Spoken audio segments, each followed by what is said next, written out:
fima dzakarna kifayatun liman hadahullahu ta'ala. Di dalam kitab yang kecil ini cukup, tapi khusus bagi orang yang sudah diberi Allah hidayah.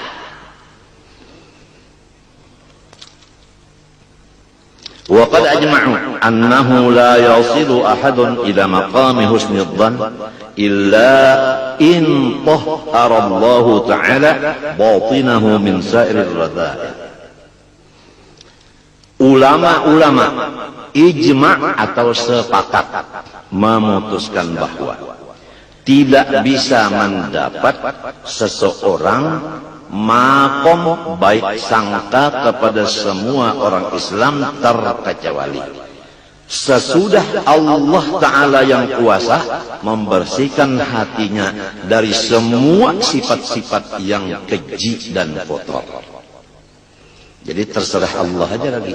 Kalau Allah membersihkan hati dari semua kekotoran-kekotoran sifat yang keji itu tadi, nah baru bisa mencapai makom baik sangka kepada semua kaum muslimin. Yang paling berat begini, kalau orang Islam mengerja ibadah mudah kita baik sangkanya. Tapi kalau orang Islam ibadahnya koler sedikit, di sini cepat buruk sangkanya kita kepada orang itu. Aduh, orang ini kaya. Aduh, orang ini sehat. Aduh, orang ini sudah punya buyut. Tapi kenapa buang-buang waktu? Ujar hati kita. Kadang-kadang sampai ke lidah. Gara-gara kita buruk sangka. Melihat ibadahnya sedikit. Jadi kalau melihat ibadah orang itu sedikit, nah, buruk sangka, karena sedikitnya itu yang dilihat. Kalau kita tidak melihat sedikitnya itu lagi, yang kita lihat ibadahnya itu aja. Jangan ada sedikitnya, jangan ada banyaknya, jangan. Sedikit ibadahnya yang dilihat, pasti kita baik sangka kepada orang itu. Demikian kepada orang kaya. Aduh, orang itu banyaknya hartanya, tapi namun pelit sekali. Nah, karena kita melihat pelitnya, kita tidak melihat dia tiap tahun zakat dilaksanakan. Yang dilihat itu setahun sekali zakatnya itu yang dilihat. Tapi berat ini. Yang kebanyakannya kita melihat zakatnya itu tidak dilihat lagi. Yang dilihat sehari-seharinya itu. Tidak pernah memberi makan orang, tidak pernah mengumpulkan anak yatim dan sebagainya. Nah, memang kalau Allah belum membersihkan hati kita, begitulah kejadiannya. Terutama di rumah tangga kita, laki istri, mudah-mudahan Allah Ta'ala membersihkan hati masing-masing. Kalau suaminya baik sangka kepada istrinya, maka suaminya untung dan tanda diridhoi Allah. Kalau istrinya baik sangka kepada suaminya, istrinya tanda dibersihkan Allah hati dan tanda diridhoi oleh Allah. Yang penting rumah tangga, bukan yang di sebelah rumah, bukan. Yang penting rumah tangga kita. Karena rumah tangga kita adalah kerajaan kita. Jadi kerajaan kita adalah rumah tangga kita. Ini bagi orang yang punya rumah tangga. Yang belum punya rumah tangga, kerajaannya adalah dirinya ini. Nah, hatinya sebagai raja atau pemimpin, anggota yang lain seperti rakyatnya. Kalau sudah hatinya bagus, rakyatnya semuanya ikut bagus. Ya, kita mohon kepada Allah, mudah-mudahan Allah membersihkan hati seisi rumah kita, supaya serumahan menjadi orang yang diridhoi oleh Allah Subhanahu wa Ta'ala dan penuh dengan keberkatan.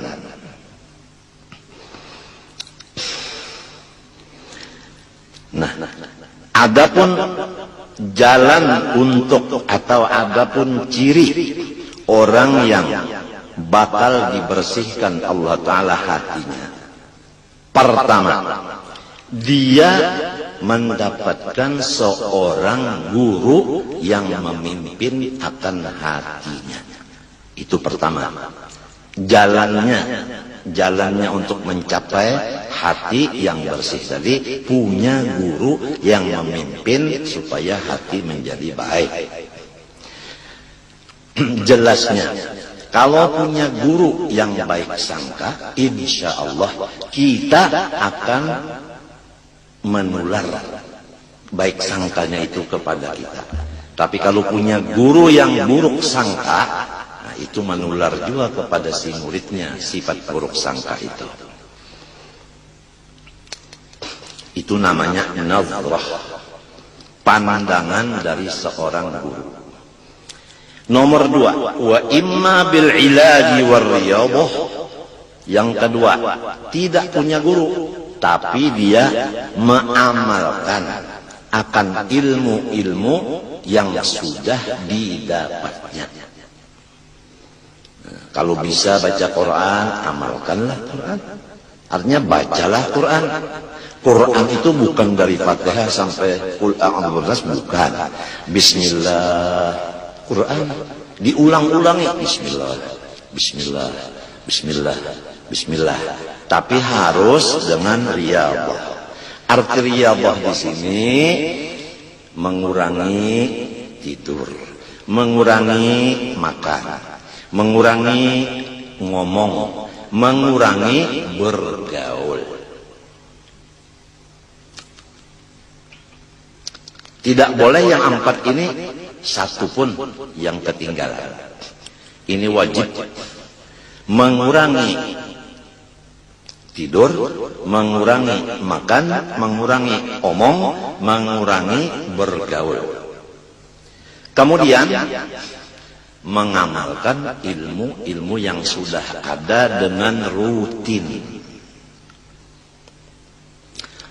Walaupun belum ketemu guru yang bisa memindah akan sifat hati yang baik sidin itu ke kita. Jadi ada 2 jalan.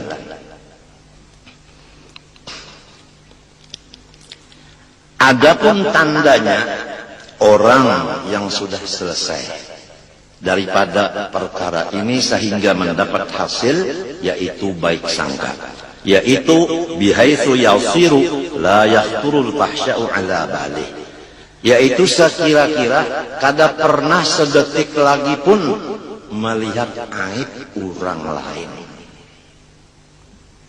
Tidak pernah ada khotor, tidak ada pernah geretek di hati melihat aibnya orang, apalagi mengeluarkan ke perkataan, ke lidah.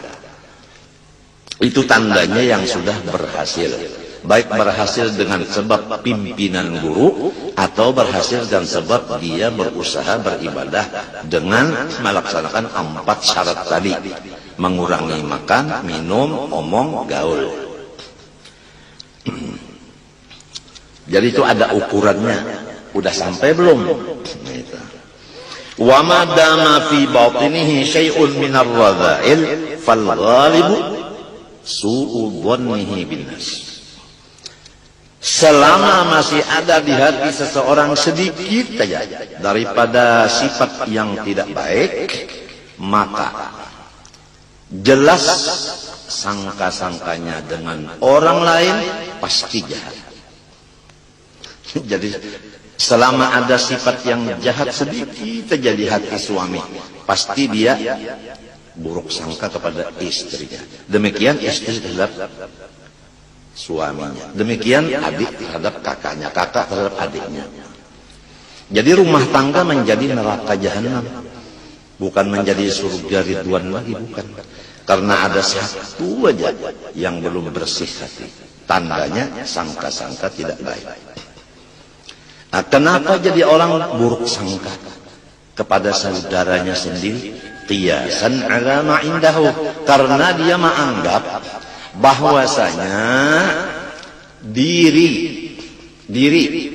orang yang jahat itu sama dengan aku.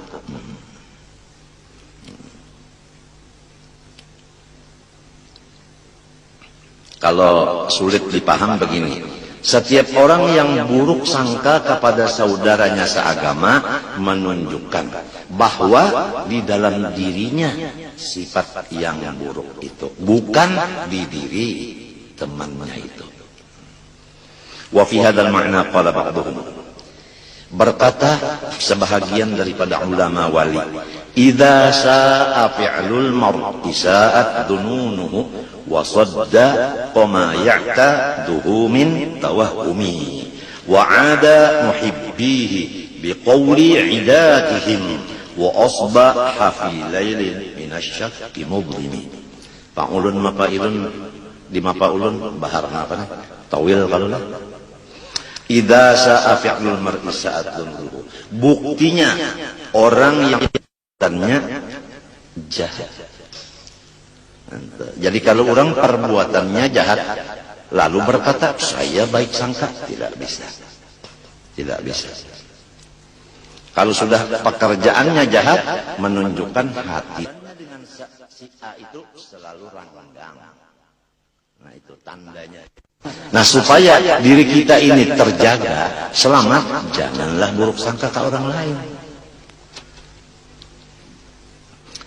Annal murada bidzalika, maksud dari hadis itu an yu'amilal 'abdu an-nasa wa huwa muhtarisun minhum ka mu'amalati man yusi'u dhanna bihim lal hathu ala su'id dhanni. Maksudnya hadis ini menurut ini bahwasanya kita bergaul dengan hamba sambil berhati-hati jangan berbuat jahat kepada orang, supaya orang jangan membalas. Berhati-hati. Lal hattu ala su'idhani, tidak sekali-kali menyuruh akan kita supaya memburuk sangka dengan orang lain. Jadi hati-hatilah terhadap Quran dan hadis. Jangan dipikirkan sendiri, jangan dipaham sendiri. Harus mempunyai alat-alat untuk memaham yang betul.